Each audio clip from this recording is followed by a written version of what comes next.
this time of year, after your bike's been laid up in the winter for a period of time, your tyre pressures will have gone down. They will have lost probably 3 or 4 psi. So it's important that before you take the bike out for the first time after the winter, that you raise your pressures back up to the manufacturer's recommendations. Also, after your last ride last year, you could have picked up any penetrating objects. So give your tyres a good once over, give them a spin, have a look at them, and make sure that there's nothing in there that could cause a puncture. What you should look for is any sort of stones or nails or anything like that, or indeed any cracks in the sidewalls or any cracks between the grooves. This is a sign of the tyres being run underinflated. We recommend that you should check them every time you go out, really, if possible.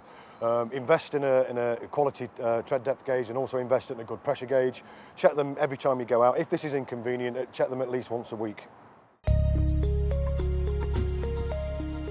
Go to your local tyre dealer. He has all the fitment guides and all the knowledge available to you. He'll give the bike a once over and check the whole bike for you, including the tyres and the pressures, etc., to make sure you're safe for the summer.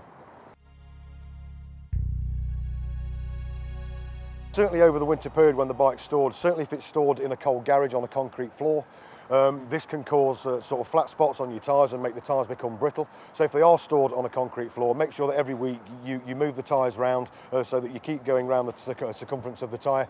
Ideally, lift the bike up on paddock stands so that there's no tyre touching the floor whatsoever. If you haven't got paddock stands, then suggest you store the bike on top of a carpet.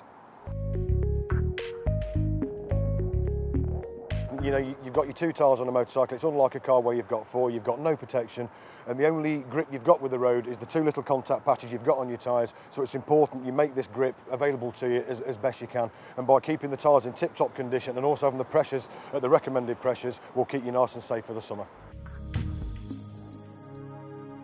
If you go onto our website, which is tyresafe.org, there's a downloadable PDF on there with all the top tips for keeping you safe.